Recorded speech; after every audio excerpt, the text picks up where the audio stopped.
the Greenland ice cap, a field researcher notices something disturbing. The changes that I saw unfolding were much too large. There was something else at work there. Florida, 2005. A beach mysteriously fills with dead creatures. It sounds impossible, yet the scriptures clearly prophesy that everything in the sea will die. Indonesia, 2004. A massive undersea earthquake triggers a catastrophic tsunami, and experts brace for even worse. A massive global earthquake unlike anything in human history. 2008. Researchers prepare for a deadly worldwide pandemic. I'm extremely concerned about these things. I'm on the front line. I have a family. Are these the signs foretold in the Bible? Bible prophecy is really advanced intelligence from the mind of an all-knowing, all-seeing God. Are we approaching our own end? There will be chaos. Definitely be chaos. Is it possible that we are now experiencing the 7 signs of the apocalypse?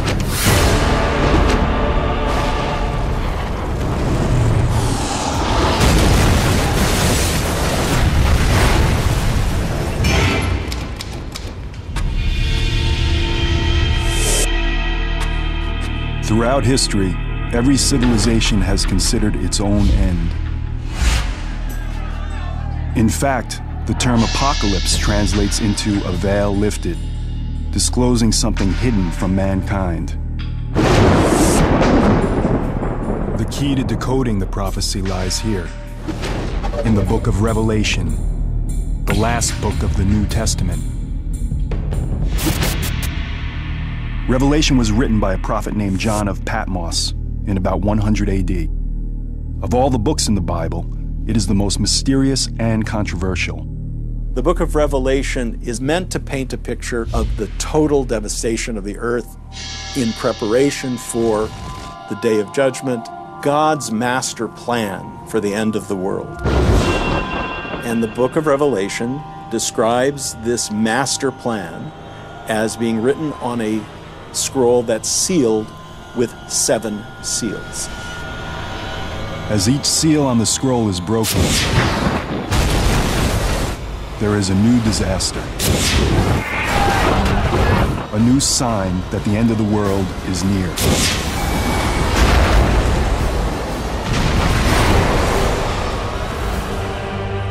For 2,000 years, these prophecies have evoked fear.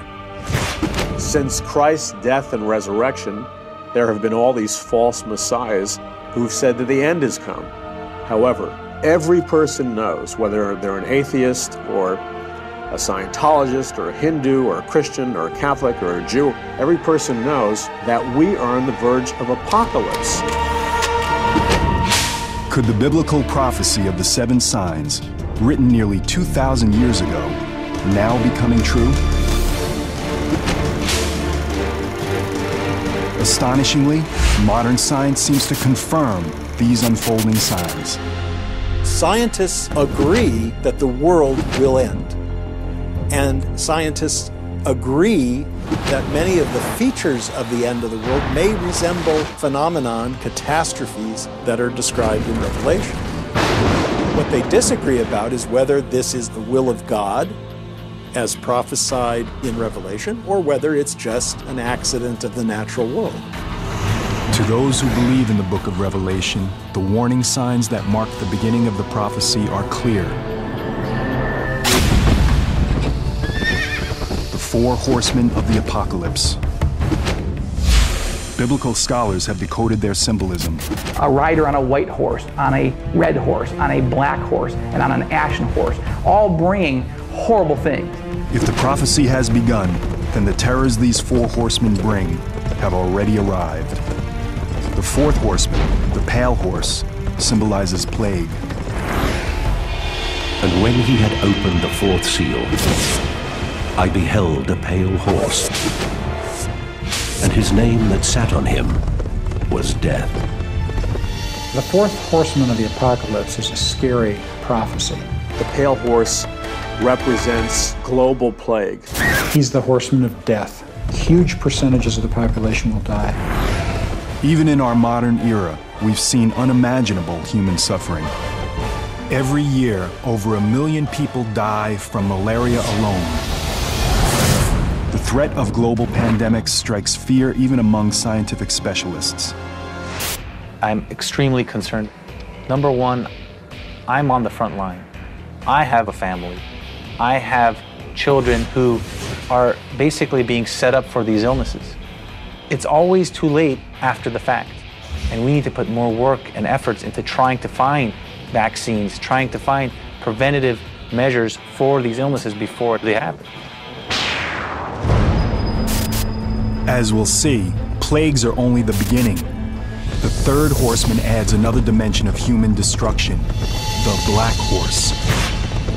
And when he had opened the third seal, I heard the third beast say, "Come and see."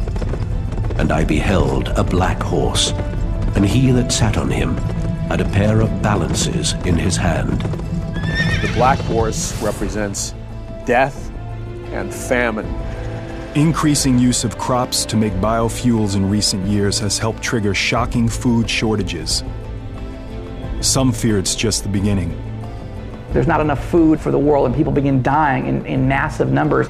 There will be tremendous food shortages. We see mass starvation.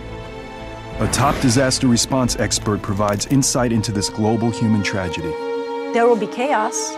There will definitely be chaos. Rules will not exist, because what happens, unfortunately, is truly that survival mode kicks in. You've got yourself and you've got your family. And that person next to you, unfortunately, is just a person next to you. So if you need bread, you're going to get that bread.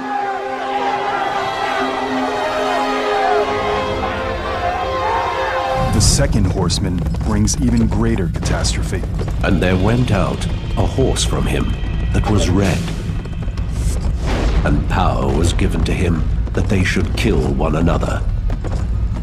The red horse represents massive war and conflict on planet Earth. The evidence of this sign already surrounds us. War, genocide, terrorism. Incredible human suffering unfolding all over the globe. But where is it all leading?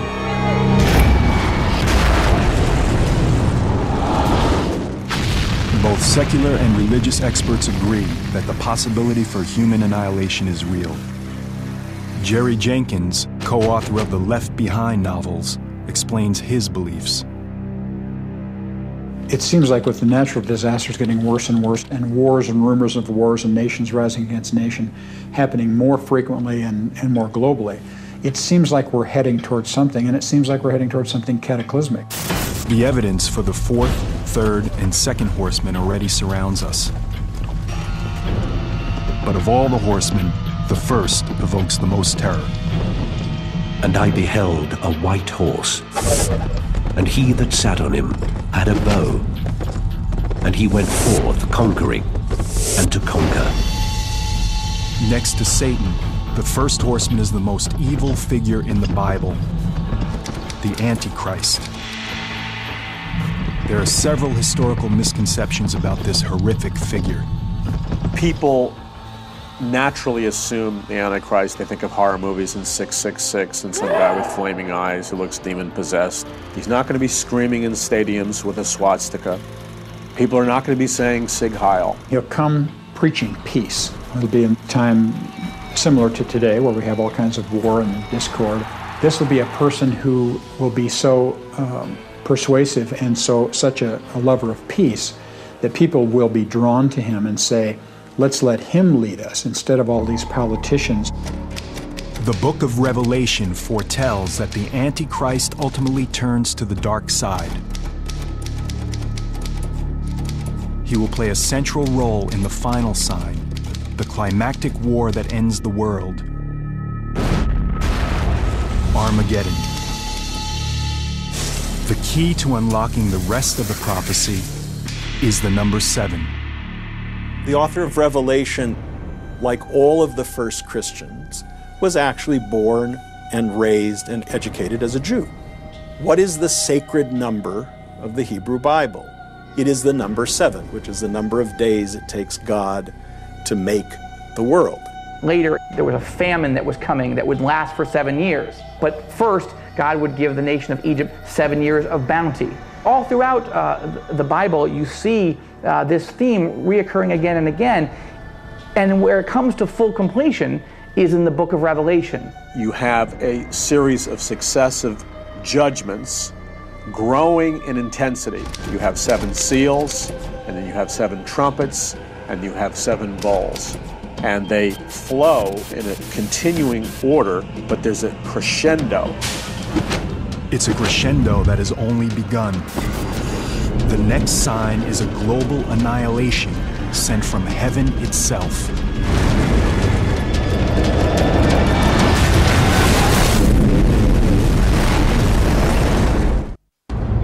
The 7 signs foretell far more than 7 disasters befalling mankind. The intricate prophecy describes 7 disasters within 7 signs, within 7 more signs. This particular global nightmare would truly come from the heavens. And the stars of heaven fell to the earth, and the heaven departed, and the kings of the earth hid themselves in the dens and the rocks of the mountains. Objects falling from heaven are mentioned more than once in Revelation. In the book of Revelation, John is seeing what appears to be, in a vision, all these stars falling from heaven.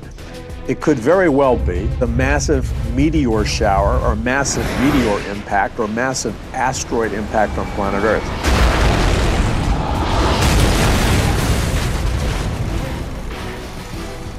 John's vision is rooted in the real history of comets and meteors striking our planet. Throughout history, phenomena in the sky, especially comets and meteors, have been deeply unsettling to human beings. During biblical times, only one power could cause the stars to fall. The most obvious explanation is that God is doing something to express his displeasure. Biblical scholars have discovered a word that's mentioned several times, one that ties directly to the prophecies. It's a star that derives its name from a plant with an appropriately bitter taste. Wormwood. When the 3rd angel blew his trumpet, a large star fell from the sky. The star was called Wormwood. Could the wormwood prophecy be fulfilled by an asteroid heading towards Earth? Wormwood is a scary prophecy because it does such damage, killing so many people and so much plant life and so much animal life. It's clearly something to be so huge it'll be trackable by modern technology. What religion has interpreted as prophecy, scientists like Dr. Phil Plait now view as fact.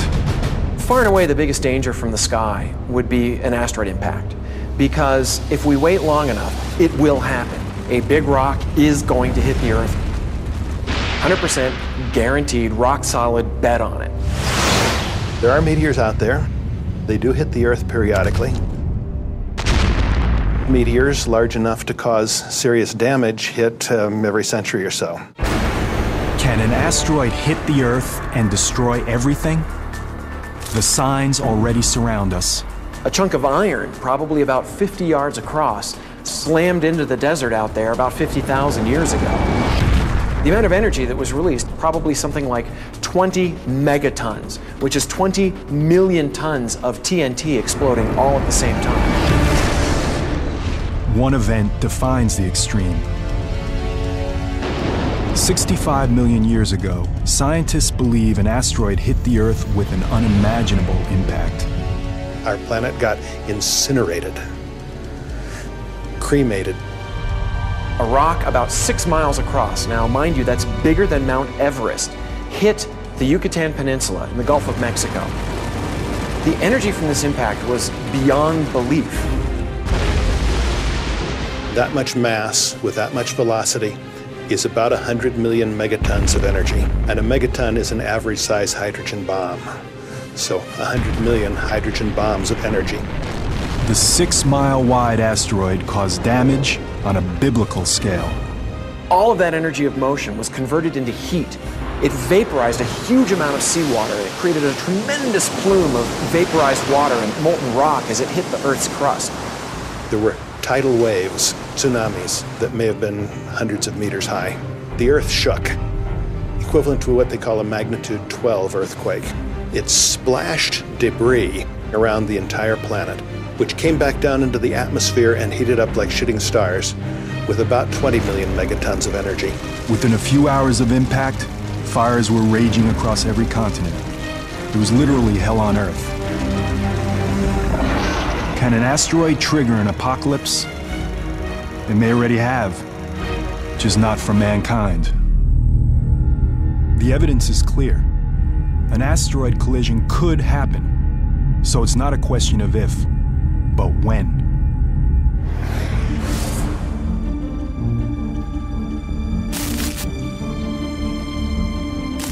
The Arecibo Observatory has been tracking objects in our solar system since 1963. It is still the largest telescope on the planet. Unlike optical telescopes, radio telescopes like Arecibo make their observations electronically, similar to how radar works. We have a 1 megawatt radar system, possibly the most powerful radar system on Earth, that we use to track asteroids and get very precise information about the trajectory of these asteroids. And therefore, we can indeed improve our knowledge of the orbit of these objects, and we can tell whether an object poses a danger or not.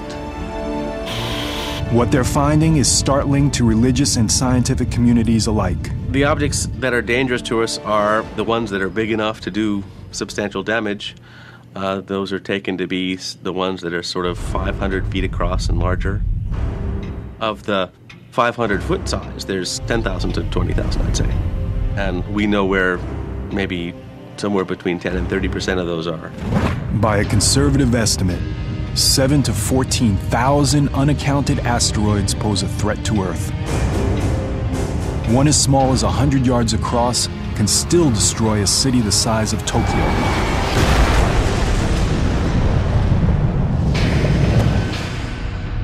If one of these asteroids fulfills the Wormwood prophecy, if it is one of the 7 signs, it would be an apocalypse unlike anything else in human history.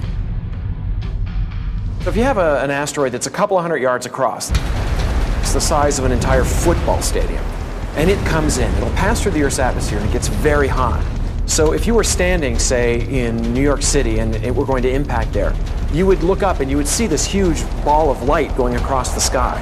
You would feel the heat from it. It would be like standing underneath an extra sun. As the Wormwood asteroid gets closer, the heat will intensify. It would get hotter and hotter and hotter, and it would be like sticking your head in the oven and turning it on broil. You would actually catch on fire. The buildings would be set on fire. Within seconds, every building in Manhattan will be set ablaze. But the fire won't last long. That fire would be put out almost instantly when the rock actually hit the ground.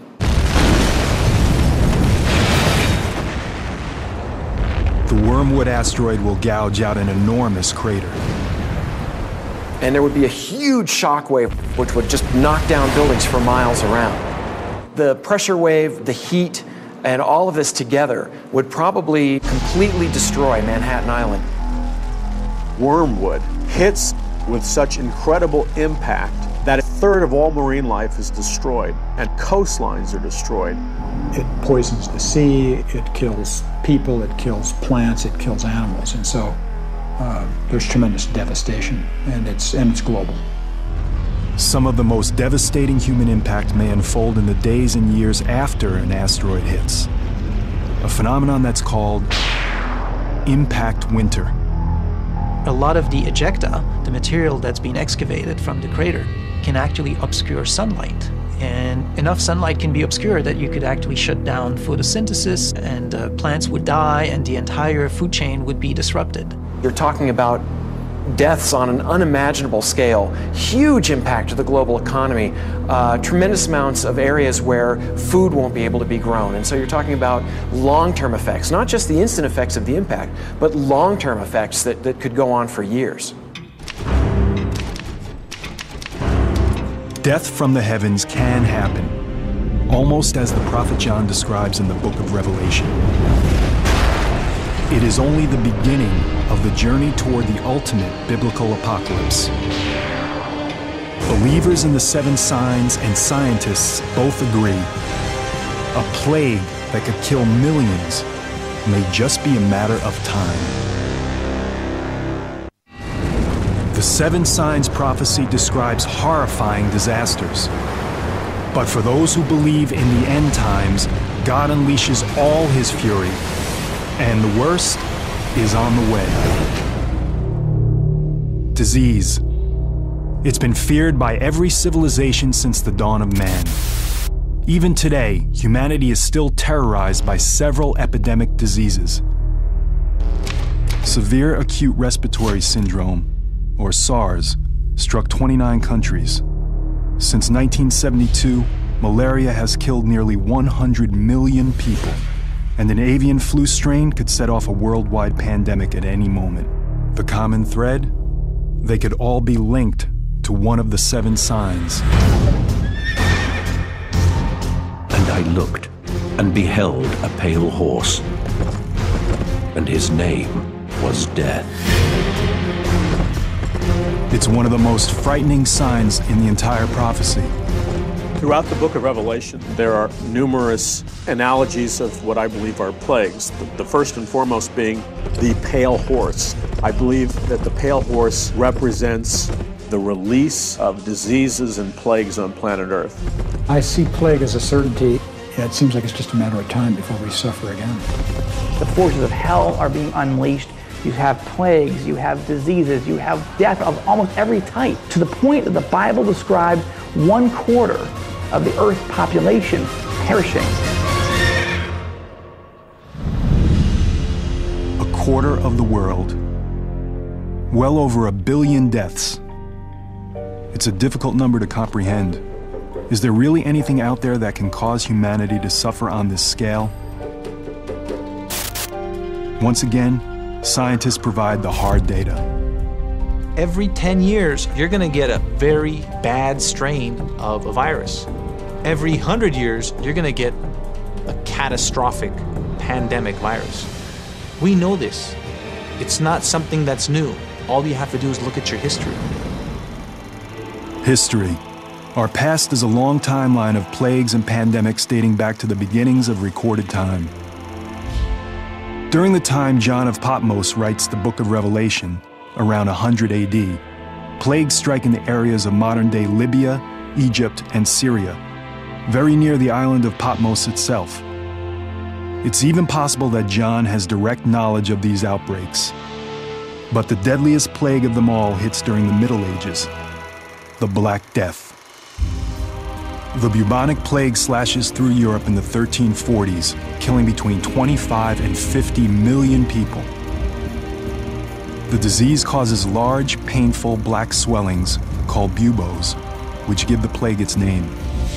By the year 1400, the death toll reaches 100 million worldwide and reduces the Earth's population from roughly 450 million to as little as 350 million. As might happen today, some victims looked for answers in the Bible and believed the plague to be the punishment of a wrathful God. The Black Death was invested with spiritual meanings at the time that Europeans were afflicted by this plague. It was the classic form of punishment that God brings down on earth, not only in Revelation, but even in the account of the 10 plagues in Egypt during the Exodus. So the use of plague as evidence of God's displeasure is an old tradition and can be found very prominently in the book of Revelation.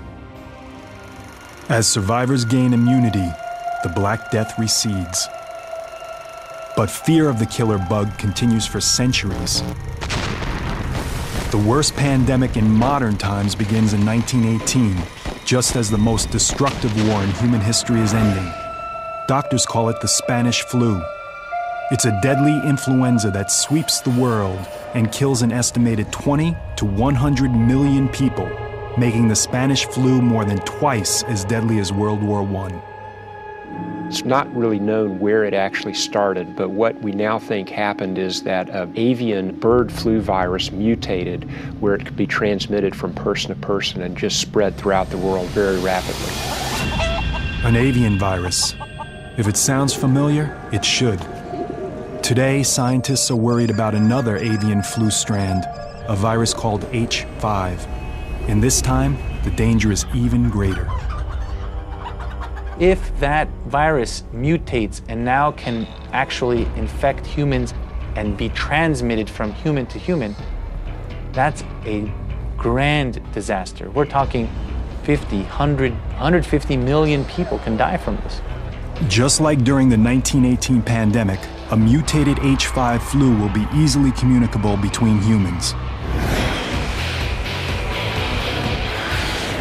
But today, we live in a much smaller world. Infection could be out of control before we even realize it's upon us. We have created the highway for these bugs to go all over the world on a day-to-day basis. A person gets on a plane who is incubating a pandemic influenza. It has a 2-day incubation period.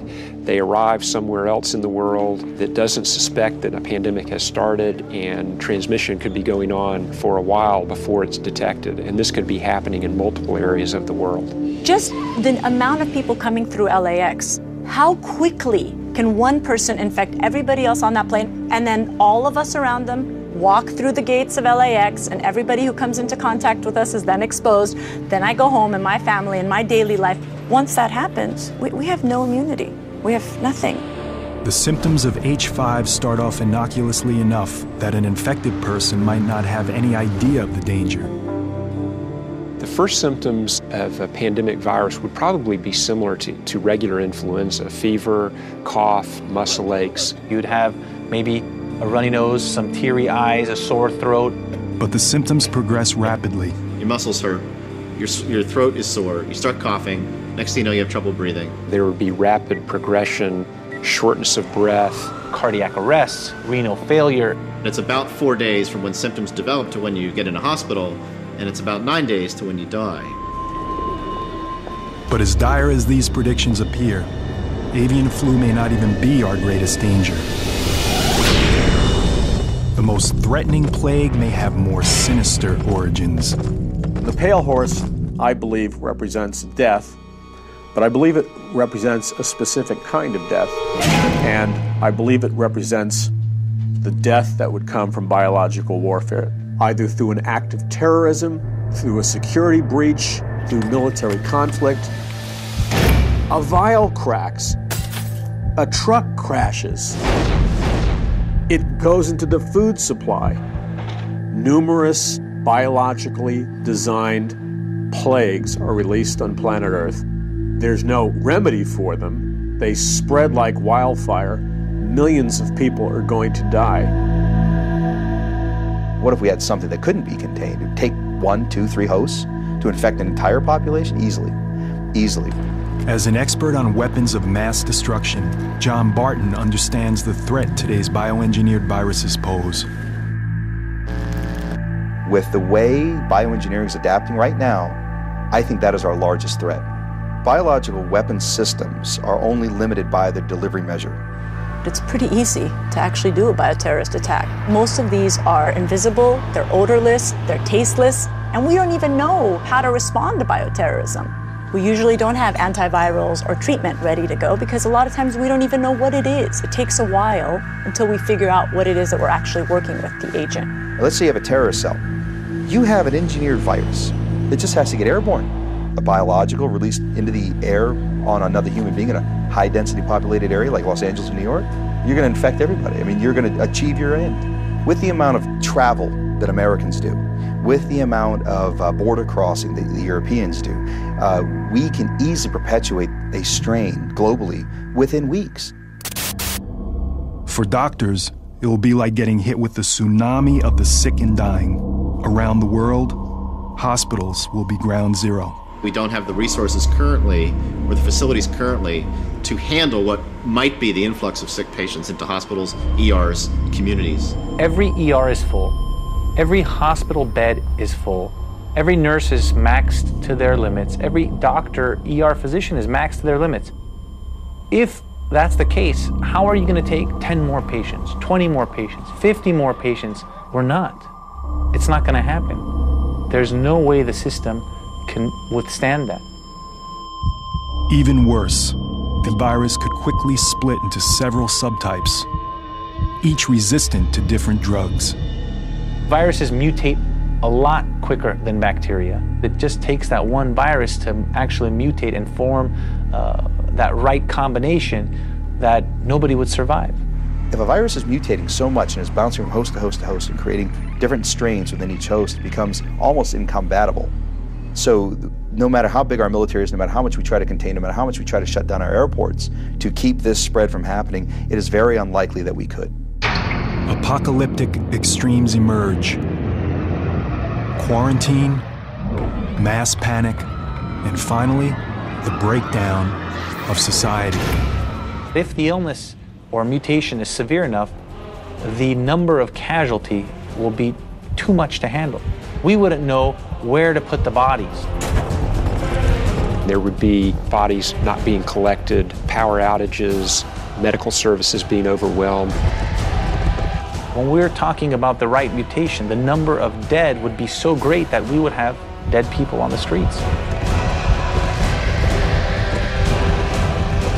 You have mass death and no antibiotic to cure it because they were laboratory designed, genetically engineered plagues. And I think that's what the book of Revelation refers to. I don't think God is sending down sickness on planet Earth.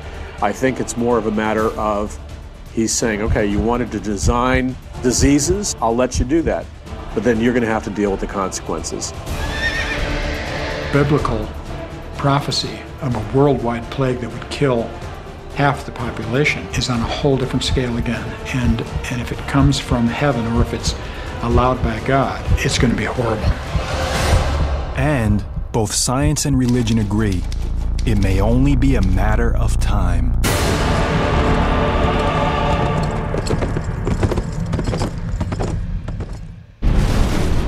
The next sign involves a different type of disaster, one that strikes the very ground we walk on.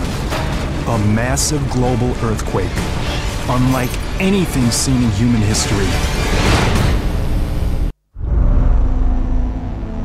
Many are skeptical of the Bible's 7 signs. They simply cannot believe a loving God unleashing such a holocaust on humanity. But as the investigation of the 7 signs prophecy continues, a pattern begins to emerge. It's a dark place on the fringes of human knowledge, a place where the differences between modern science and ancient prophecy begin to blur. The next sign brings that dark place into sharper focus, revealing a new level of horror and destruction. Within the last decade alone, the world has been struck by a series of catastrophic earthquakes. The 2004 Sumatra earthquake, the tsunami from that event killed at least 270,000 people. We just had an earthquake in China, but the estimates are 80,000 people killed. In 2005, there was an earthquake in Pakistan, again, probably killed 80,000 people.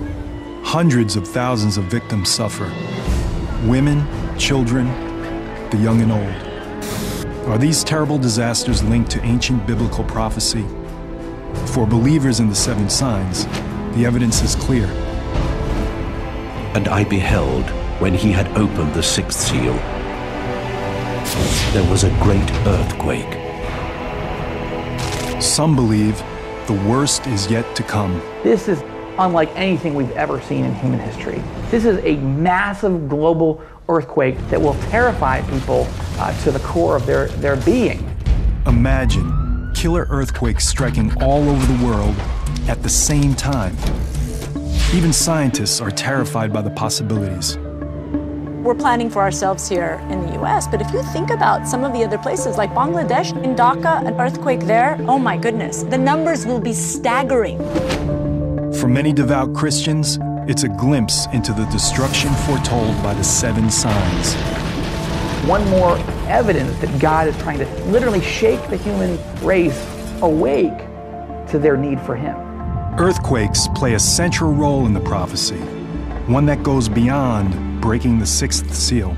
Earthquakes are a key judgment of God throughout the book of Revelation in what's called the seventh bowl.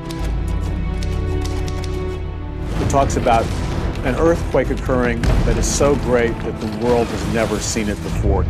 Mountains are leveled all across planet Earth. Islands dissipate and disappear. Entire cities are leveled.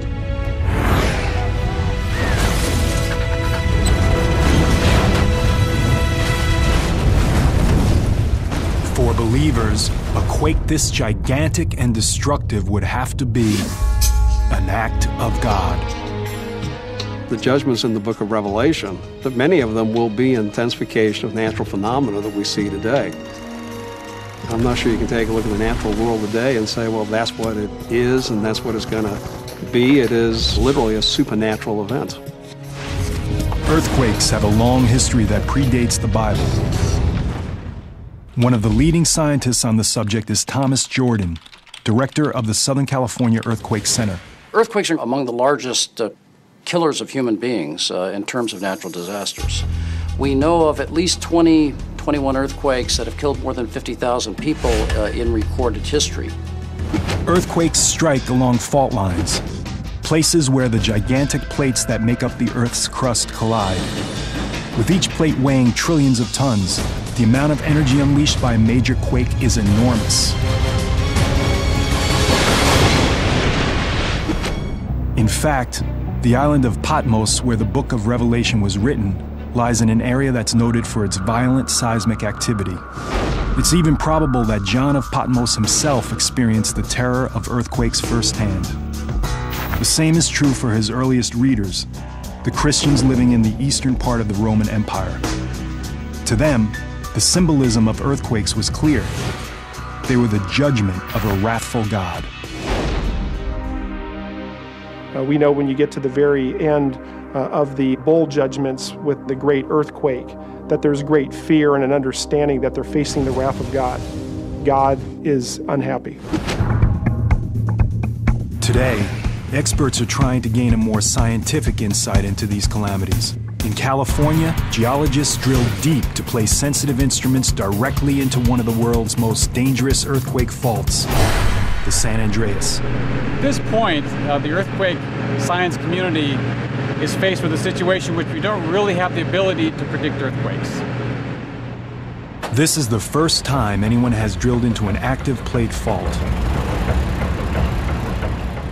By setting up a monitoring station directly in the fault zone, seismologists hope to learn whether or not earthquake prediction is possible. Yet to scientists, one thing is very clear. We know those events are going to happen. It's just a matter of when. True believers in the seven signs see a far more powerful force being unleashed. I'm not sure if those scientific explanations are necessary. If God just decides to cause an earthquake, he can just make that happen. We now know what causes earthquakes, and we know that they will continue to occur. What would have to happen today for an earthquake to be seen as a sign from God? To fulfill that prophecy, it would have to be a massive series of global quakes, striking cities along every fault line. San Francisco, Tokyo, Shanghai, Athens, Istanbul. The list would include cities in the US, especially those near the San Andreas Fault. It runs from the southern end of the state all the way through the urbanized regions of Los Angeles and up through San Francisco into Northern California. Alina Dorian has spent much of her career planning for that dark day. The worst time for an earthquake to hit would be when you have the most population out in places where it's the highest risk, which means in high-rise buildings, roadways, having the kids in school so they're all separated from their families. It would be a tremendously violent event. The ground could move by 10, 20 feet. It would be shaking strong enough that people would be literally thrown to the ground. They couldn't stand. And if you were next to tall buildings, windows falling out of tall buildings would be a tremendous hazard. Anything that falls from a significant height is basically just like a stray bullet. Now add to that glass, which is in those large structures tempered and made to withstand significant wind. It's basically falling blades. So the amount of trauma that those things would cause would be enormous. Many of the older brick buildings would collapse. The older concrete frame buildings would collapse outright. You'd see some floor slabs that were just pancakes with people stuck in between them. You're going to get amputations, pneumothorax, which are collapsed lungs, crushed hearts. If you're bleeding out and you can't get to the hospital, you will die. Even people in LA's modern steel frame skyscrapers, the kind that are designed to withstand large quakes, aren't totally safe. At the very least, the building would begin to sway. For such a large earthquake, we'd anticipate that we'd see collapses of some of those buildings as well. In a few minutes, the shaking will be over. But for those who survive the initial blow, the horror is just beginning. Fires caused by broken gas lines and fallen high voltage wires will spread throughout the city. If you start enough fires simultaneously, you'll overwhelm the resources to put it out, and instead of slowly putting the fire out, the fire will start to grow. And of course, if fires get large enough, and they just keep growing, that's what we call a conflagration. With water mains and roadways severed, a post-quake firestorm in LA could last for days, even weeks.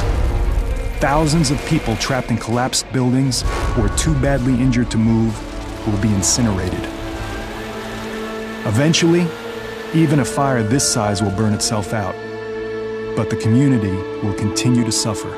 It's not just the deaths. Deaths are huge. But then you have 6 months, a year, 2 years of recovery time for everyone else. And not just people that are sick, but people that are displaced, people that don't have homes, they don't have jobs anymore, they don't have possessions, they don't, their families have been ripped apart. Imagine afterwards trying to get your life back together again as an individual, as a system, as a business. I mean, it has huge ramifications. And this is just one city, in one country, in the entire world. Imagine the consequences of a simultaneous global quake in poorer areas around the globe. Those buildings can't survive. Those people have nowhere to go, and they are packed. There are so many people in a little square meter. So it's something that you have to think about. Catastrophe on a biblical scale. Earthquakes are a warning. They have taken place throughout human history, and they are an indication that God is still in control of Earth. The next sign centers on a disaster that's less familiar, but could be even more catastrophic. Death from above, caused by one of the most powerful forces in the universe.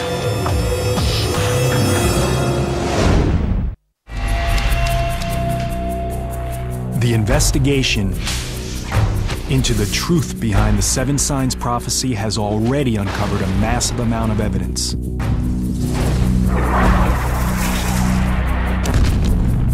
To devout believers in the prophecy, the meaning of that evidence is clear. God just sends sign after sign, event after event, trying to wake people up. To these evangelical Christians, it reveals God's master plan for the destruction of the world and the second coming of Jesus Christ. The book of Revelation is meant to paint a picture of the total devastation of the earth in preparation for the day of judgment. Incredibly, modern science confirms many of the doomsday scenarios foretold in these mysterious prophecies. Scientists agree that many of the features of the end of the world may resemble phenomenon, catastrophes that are described in Revelation. We also now know that the prophecy builds into a crescendo of disasters. A series of 7 within 7 within 7 more signs. All of this is terrifying enough, and yet there are still more signs to investigate. Indeed, the next sign threatens something so important that without it, life on Earth would cease to exist.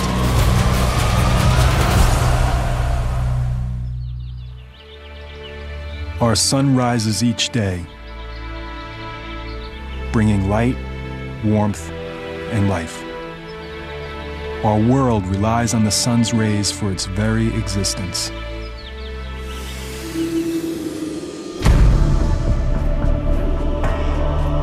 But as the 7 signs continue to unfold, what happens when the sun and stars instead bring death, devastation, and darkness? Biblical prophecy predicts that when the 4th trumpet sounds, hell will break loose in the heavens. And I beheld, when he had opened the 6th seal, and lo, the sun became black as the sackcloth of hair. Book of Revelation, Revelation 6, verse 12. The 6th sign, the darkening of the sun. You have the sun turning dark and the moon turning towards blood. It's a transitional period into what would be called the wrath of God or the Great Tribulation. When the prophecies talk about the sun turning dark, I don't think it's going to be anything that's caused by man. I think this is God, in essence, turning the light out. The sun has been an object of fear and veneration for humankind since the beginning of time. Solar eclipses are such terrifying experiences for our ancestors that they often unleash widespread panic. But the dire predictions of this sign warn of something more than the temporary effects of an eclipse. Could the 6th sign mean that our sun might be darkened permanently? Could we plunge into a cosmic darkness so devastating that it would be interpreted by many as an act of God or a sign of the apocalypse? Surprisingly, scientists say that the possibility does exist. And ironically, a planet-wide darkness could start with the brightest light in the universe. Gamma ray is a part of the electromagnetic spectrum. It's basically light. Gamma rays are created by electromagnetic radiation and are emitted during radioactive decay. If normal light is like a feather hitting you on the cheek, a gamma ray is like a bullet. A single gamma ray photon has 1 billion times the energy of a visible light photon. That's what makes them dangerous. If they impact a cell, they can disrupt the cell. If they impact DNA, they can actually shatter or alter the DNA molecule. While gamma rays were discovered over a century ago, we are only now just starting to learn how deadly they can be. As Dr. Neil Garrels explains, the big breakthrough in gamma ray research comes during the Cold War. Nuclear weapons produce flashes of gamma rays. And in 1962, President Kennedy signed the Nuclear Test Ban Treaty with the Soviets. And this treaty outlawed testing of nuclear weapons above the Earth's atmosphere. The United States built a series of satellites to monitor this treaty. So these satellites had gamma ray detectors on them. And lo and behold, they actually discovered flashes of gamma rays. But the gamma rays are not coming from Russia. Multiple satellites would see the flash at the same time, and it wasn't coming from the Earth. It was coming from deep space. When scientists finally locate the source of these rays, they discover one of the largest explosions in the universe, the gamma ray burst. Gamma ray bursts are second really only to the Big Bang as far as energy output. As far as we know, there are no bigger explosions in the universe. It's caused by a supernova, a very massive star that explodes. The inner part of the star collapses down and it forms a black hole right at the center. And what happens is it focuses twin beams of energy that shoot out in opposite directions from the black hole itself. They're like cosmic blowtorches, death rays. These things scream out at the speed of light, and the energy that is packed into these beams is staggering. It's unimaginable. In roughly 10 seconds, these two tightly focused beams transmit more energy than our sun will emit over its entire 15 billion year lifespan. There are almost 1 million of these going off every day. This is happening all the time. You can talk about asteroid impacts, you can talk about solar flares, you can talk about black holes passing through the solar system. But I think pound for pound, you don't get anything more terrifying than a gamma ray burst. Anything within 1,000 light years that lies in the path of gamma ray beams is simply vaporized.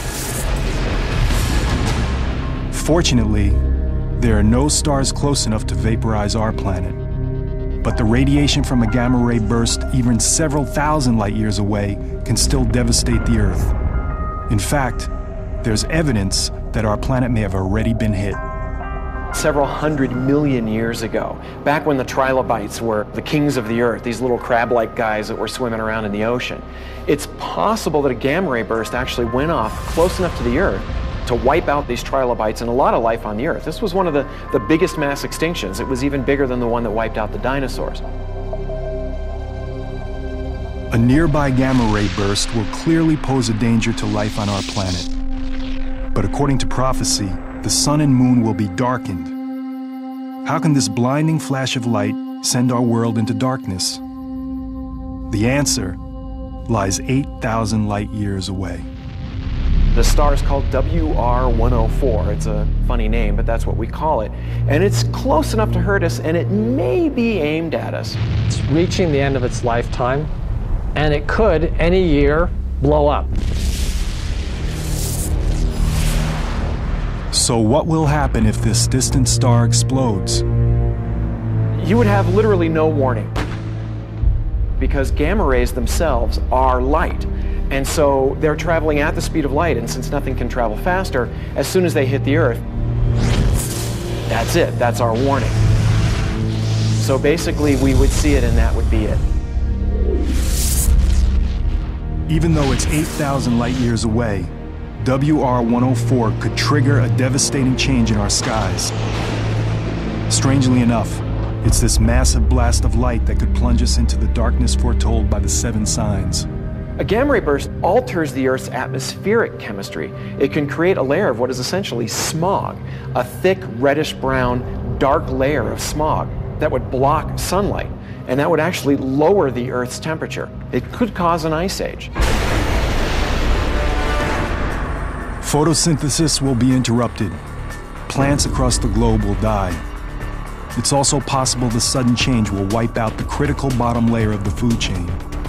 Changing the microscopic life in the ocean changes the very base of the food chain. If you were to kill all of the plankton in the ocean in a very short period of time, life would stop immediately. The whole system collapses.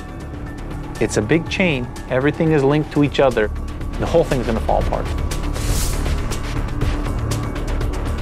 Trapped beneath darkened skies on a frozen, dying planet, the effects of a gamma ray burst will be a nightmare for mankind.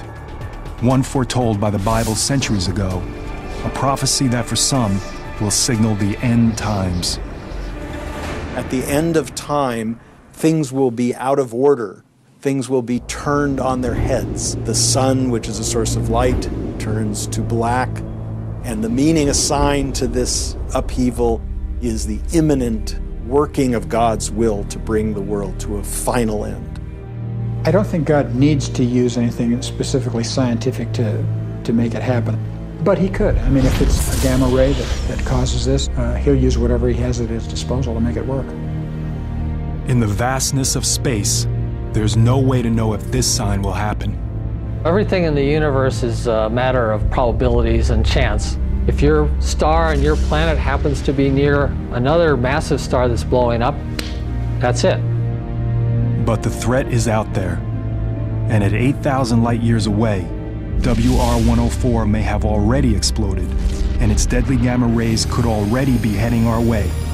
And as frightening as this sign is, the biblical march toward apocalypse is about to get even worse. It's a disaster that conjures up images of hell itself.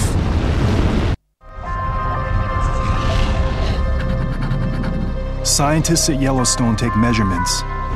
Something strange is happening. Could it be the site of a future biblical disaster? Could it be part of the 7 signs? And the second angel sounded, and as it were, a great mountain was cast into the sea. In the second trumpet judgment, it talks about a great mountain falling into the ocean. That could be an asteroid, but it uses the term mountain, and then it uses the term fire. A mountain bursting out of the ocean, erupting with fire. It's one of the most dangerous and destructive forces on Earth. Could one of the 7 signs be a volcano? A look back at ancient history provides a clue. The images of fire and brimstone that define hell were inspired by the flaming magma and sulfuric gas emitted by volcanoes. Like many violent natural events, volcanic eruptions are seen by our Christian ancestors as the result of God's wrath. Mount Vesuvius erupts in 79 AD. During the same period, John of Patmos writes the book of Revelation. The eruption buries the Roman city of Pompeii. Hot volcanic ash entombs thousands of victims for all time, frozen in their final agony. Many early Christians view this as God's punishment of the pagan Roman Empire, exacted for persecuting their Christian brethren.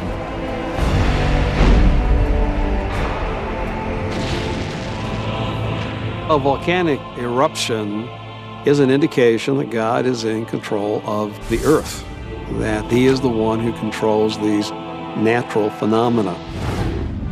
We know too well the power of volcanoes today. Mount St. Helens in 1980, Mount Pinatubo in 1991. These eruptions and countless others have caused humans pain and suffering on an immense scale. But for a volcanic eruption to be recognized today as among the 7 signs, it will have to be of unprecedented size and destructiveness. The result of this great mountain-like object falling into the ocean is destroying life on planet Earth. Are there, in fact, volcanoes large enough to cause such an apocalypse? Science now confirms that there are. And just as the prophecy describes, they can be hidden in oceans or even right below us. It's a phenomenon called supervolcanoes. A supervolcano is any volcano that emits 100 cubic kilometers or more of ash in a single eruption. That's about 100 to 150 times more than Mount St. Helens ejected in 1980. And there are supervolcanoes scattered across the globe. Taupo in New Zealand, a popular fishing resort on the North Island. Santorini in the Aegean. The Campi Flegrei, just west of Naples, where several 100,000 people live. There are at least 8 supervolcanoes around the world. But they're hard to find, since they usually don't take the form of a mountain. Most volcanoes, when they erupt explosively, leave a crater, a violent expulsion of magma that blows its roof off. When a very large eruption occurs, it leaves something called a caldera, which is a much more structured, bowl-shaped depression that has relatively steep walls. It's typically tens of kilometers across, and it forms by a settling of the roof rocks down into what used to be the magma chamber. There are several supervolcano calderas within the United States. One of the most beautiful sights may also pose the greatest threat of devastation. Yellowstone is a large volcanic crater measuring 35 by 45 miles.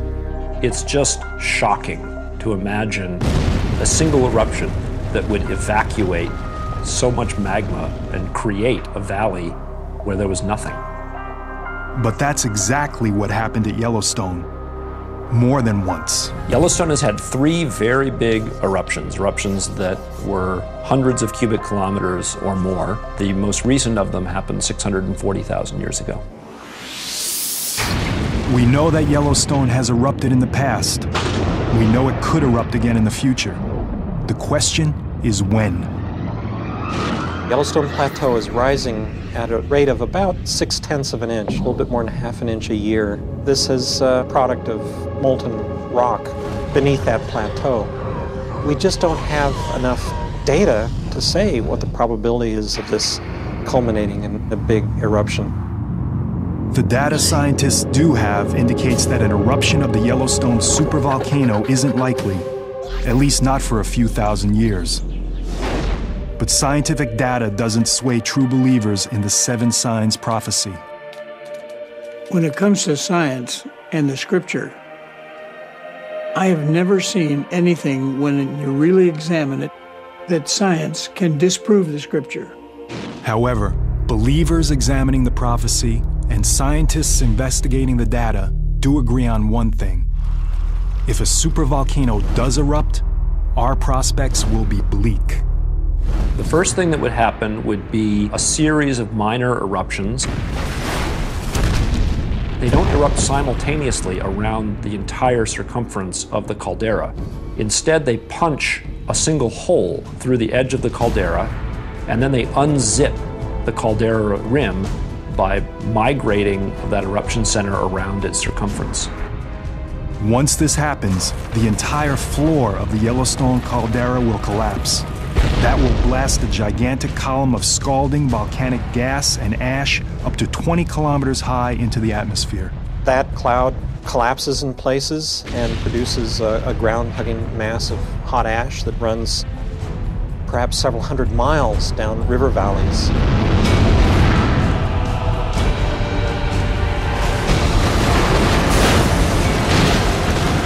Anyone and anything within that range would almost certainly be buried and killed.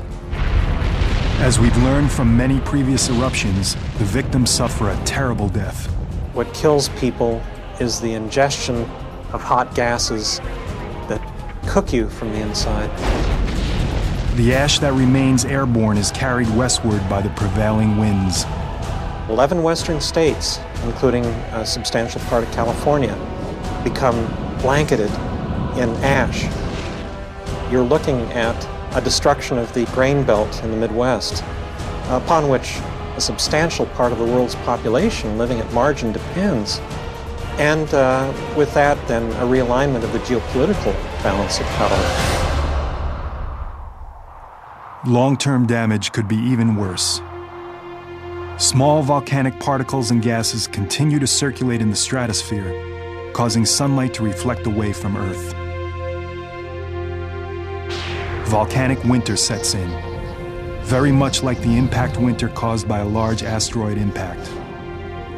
Global temperatures drop as far as 5 degrees centigrade. That may not sound like much, but that's the only temperature difference that separates us from the last ice age. Once these horrific events begin to unfold, certainly students of the Bible will recognize them immediately as events that were foretold thousands of years ago that are now coming to pass. In contrast to the unshakable beliefs of devout Christians, scientists are not as sure of the future.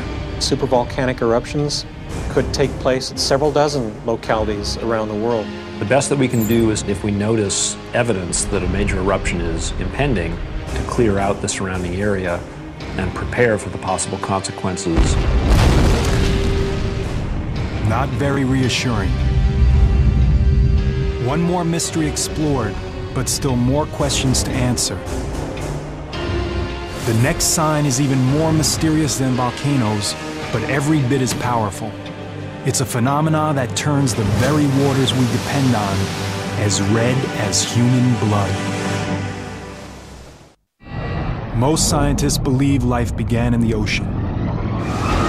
But could life also end because of the sea? To believers in the 7 signs, the answer is yes. 2005, the coast of Florida is struck by a huge die-off of sea life. Crews armed with pitchforks and gas masks clean up tens of thousands of dead sea creatures washed ashore from the Gulf of Mexico. In 2007, a similar event infects the coast of Southern California. leaving the beaches littered with dead sea lions, fish, birds, and whales. It is an image that comes straight from the book of Revelation. The death of living things in the sea. At first it sounds impossible because the sea is so vast, and yet the scriptures clearly prophesy that everything in the sea will die at some point during the judgments that come from heaven. So there's no question it can happen and will happen. These massive waves of seaborne death are directly connected to the next sign of the prophecy. And the second angel poured out his vial upon the sea, and it became as the blood of a dead man. And every living soul died in the sea. In the second ball in the book of Revelation, we see all the rivers in planet Earth turning into blood. In the third ball, we see all the oceans turning into blood.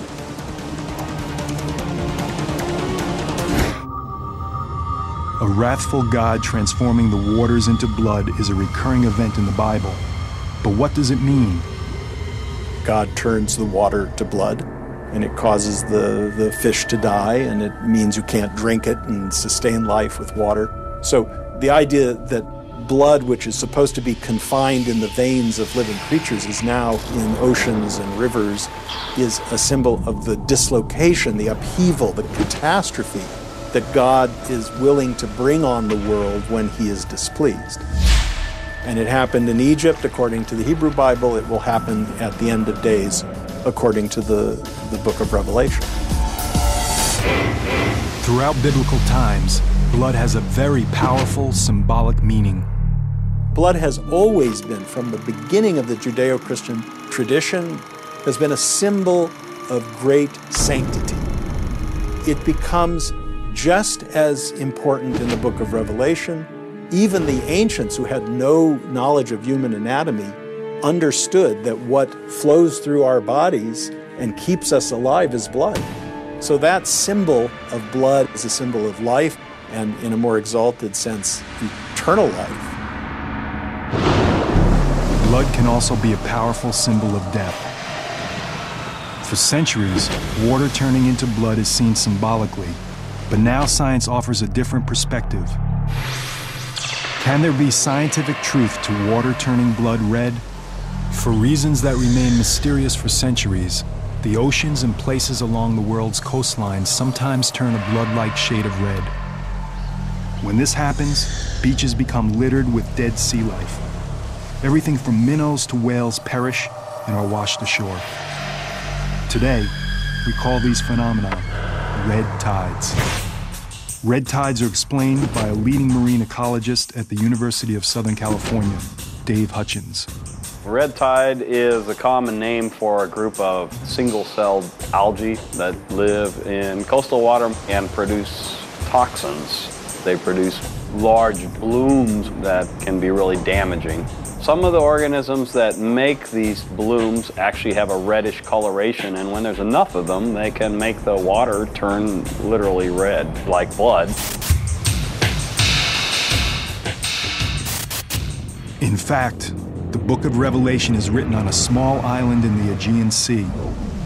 It's highly probable that red tides are well known to the local fishermen and to the wider population that reads the prophecies. Given that the sign calls for our waters to turn into blood, it might very well be linked to the phenomenon of red tides. But it will have to be a red tide so unnaturally catastrophic, so extreme, that it can only be seen by many as a sign from God. Can a red tide become that deadly? Again, science offers us a surprising answer. The red tide algae produce very potent toxins that can kill humans and other vertebrates. And they can literally do the same types of damage that a nerve gas would do. The big culprits are shellfish, filter-feeding shellfish, clams of any variety, and mussels.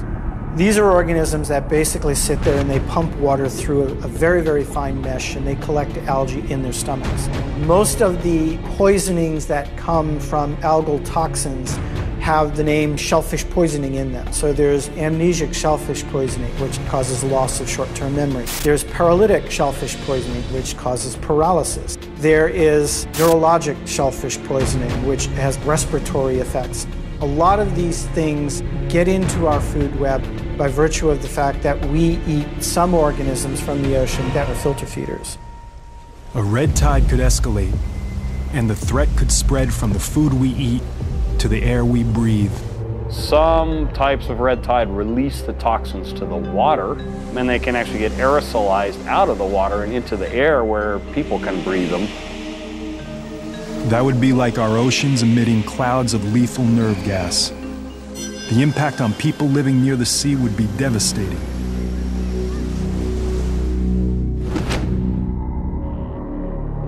If a gigantic red tide strikes all the oceans at once, a vast majority of sea life on Earth will die, as will the people that eat and breathe the toxins the red tides produce. The millions of other people around the world who depend on the seas for food will starve. The human suffering and death will be mind-boggling. There's no doubt that many would see this as a fulfillment of the 7 signs. Both pollution and global warming are, in fact, upsetting the ecological balance that normally checks red algae growth, fueling a rise in the number and severity of red tides worldwide. If this deadly toxin continues to thrive, it could overwhelm the planet. If toxic algae win and continue to win and always win, we have a very dire situation. Those attuned to the prophecy of the 7 signs agree, but for different reasons. I think what God is specifically saying, He's saying to the rebellious planet Earth, to the Antichrist and his forces, you've martyred my people, you've spilled their blood, you've killed millions of people that believe in God by taking their blood. Now, as a judgment and a final warning to you, I'm going to turn all the rivers on planet Earth and all the oceans into blood. So this sign really could be a terrifying portent of worldwide killer red tides. It also has a link to our next sign, where again, destruction comes from something that's a direct source of life on Earth.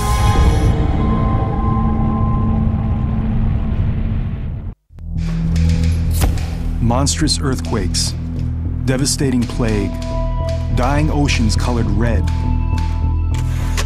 All are foretold in Revelation, and all have been witnessed on Earth.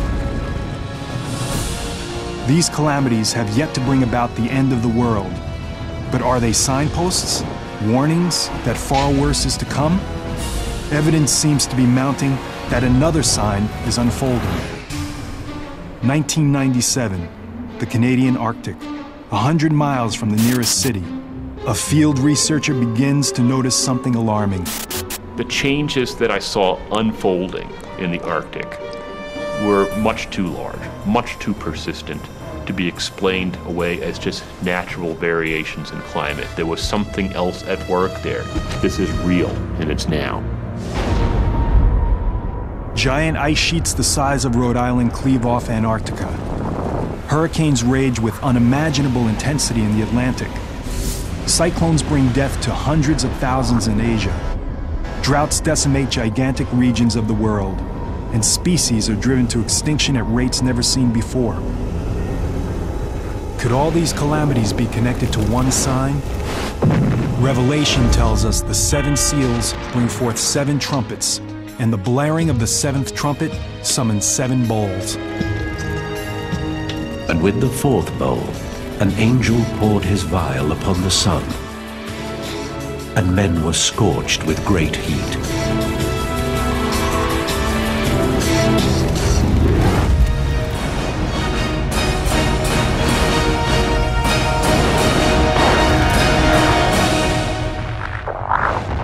Heat, the sun scorching mankind.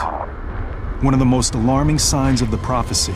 And for the scientific community, climate change is unfolding with undeniable evidence. The Earth is getting hotter. It's warming up. There are just certain physical principles that are inviolate. The physics behind global climate change are very solid. We increase the concentrations of atmospheric greenhouse gases, the planet warms. You cannot escape the physics. For Mark Sarazi, a research scientist at the National Snow and Ice Data Center, the cause for climate change is obvious and man-made. It became very clear that we were starting to see the effects of global warming associated with rising greenhouse gases. Everything that we're doing in our activities, whether it's building new cities, putting up agricultural lands, whether it's driving vehicles and putting gases into the atmosphere that we know help warm the planet further, we are causing this planet to warm. It's happening much faster than our models were telling us is going to happen. And that's scary. But for some religious experts, the evidence of climate change is linked to a larger prophecy, another sign of the impending apocalypse. Men will die from heat, sun radiation and poisoning, crops, water will dry up. There will be such an intensification of the sun's rays that 50% of the Earth's population will die. We're seeing natural disasters, unprecedented. When you see on the evening news somebody sitting in the upstairs of their home because the downstairs is flooded out, I mean, it's frightening. Whether or not they agree on the cause, most scientists and religious experts do agree on one thing. Our planet is heating up, and the effects are catastrophic. It's not a matter of if, it's just a matter of when. And then it's a matter of how severe is it going to be and what are the impacts going to be. Increasing the Earth's temperature, even by a few degrees, can cause devastating consequences worldwide. The change is going on very, very quickly. We're going to see a rise in sea level. We are going to see, very likely, more intense hurricanes. We're going to see increasing drought. You're going to see strife. You're going to see conflict. Increased terrorism as a result of global warming, it's in there in the possibilities. A rise in temperatures would set off a chain reaction. What we're going to be seeing is that rate of sea level rise is going to accelerate. Why is it going to accelerate? Largely because we're going to see increasing meltdown of the Earth's glaciers and ice caps. What's going to raise the sea levels is primarily Greenland and Antarctica. Together, they're more than 90 meters of ice. A small rise in sea level, just 10 meters, would submerge much of Florida and the East Coast.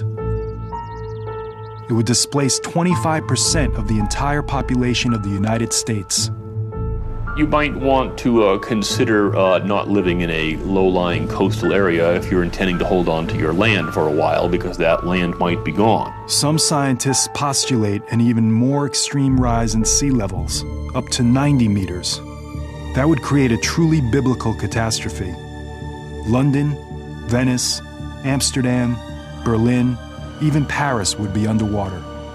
Once you force the climate system with greenhouse gases, with what's been observed, over the past 100 or so years, you get this amplified warming. At the same time, the Earth will be ravaged by fearsome superstorms. Hurricanes feed on warm ocean water. The oceans are warming up. And so therefore it makes sense that we ought to see more intense hurricanes as we move into the future. We're going to see more intense or extreme weather events of other types, for example, thunderstorms. We put this all together and we're seeing a picture of change that humankind is going to have to deal with. People in developing countries would be affected first. Hundreds of thousands could perish. But nations like the United States are far from immune. I think we have this arrogance that, in the Western world we're fine, we can deal with any sort of climate change. But, you can look at things like Katrina happening, and we weren't prepared for that. But the reality is I think we're all vulnerable on the planet.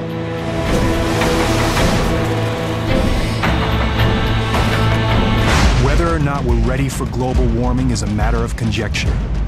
But there's no way to prepare for the next sign, a global war that will wipe out most of humanity. The final battle between good and evil. Revelation calls it Armageddon.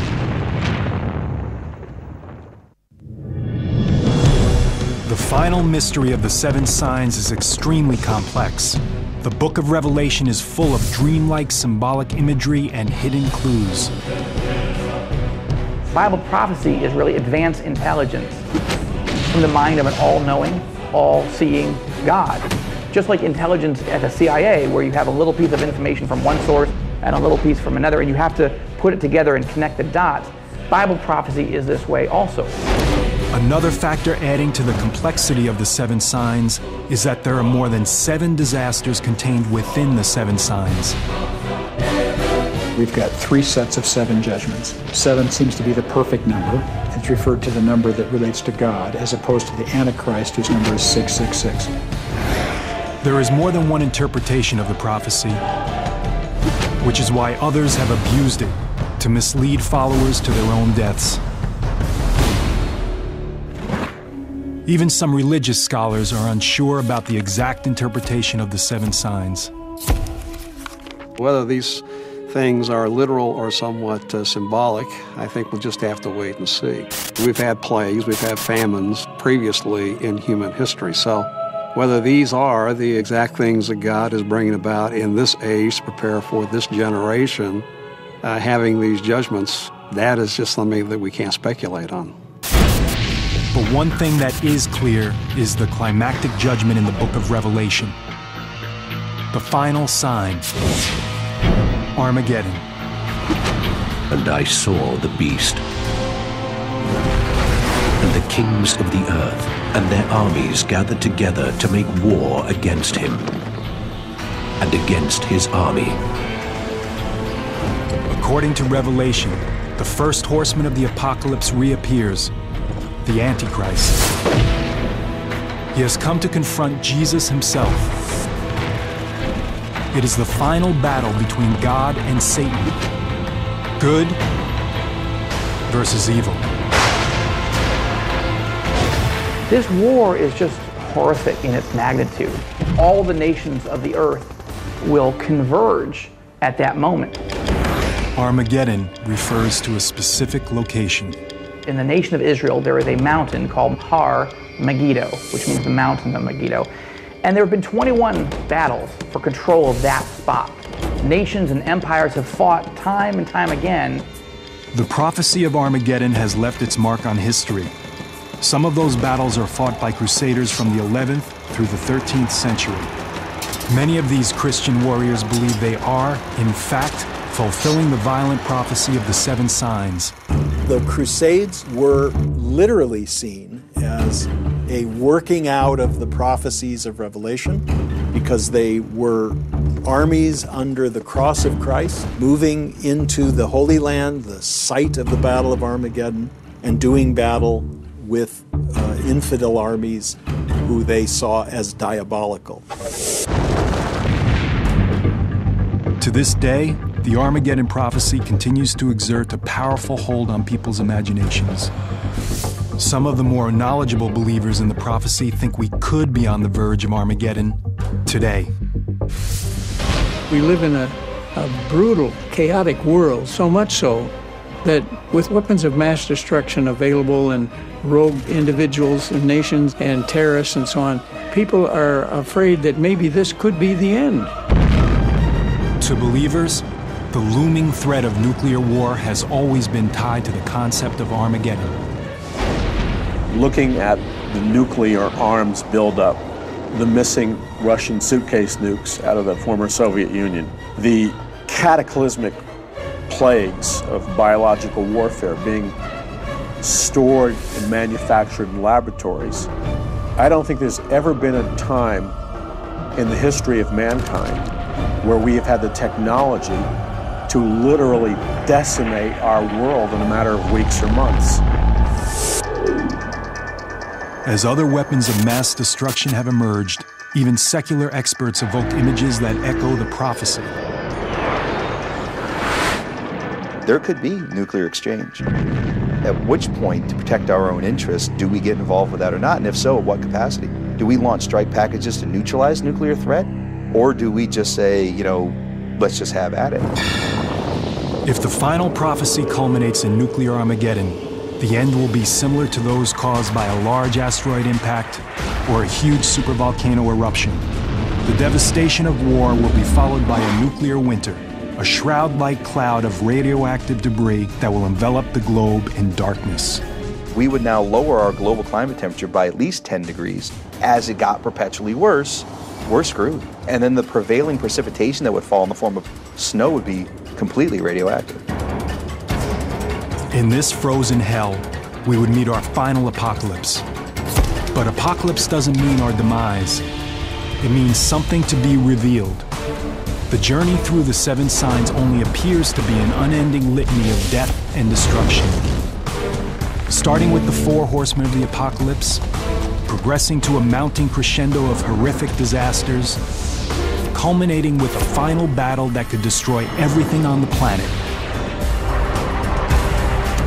But to believers in the prophecy, the 7 signs are not a countdown to the end of time.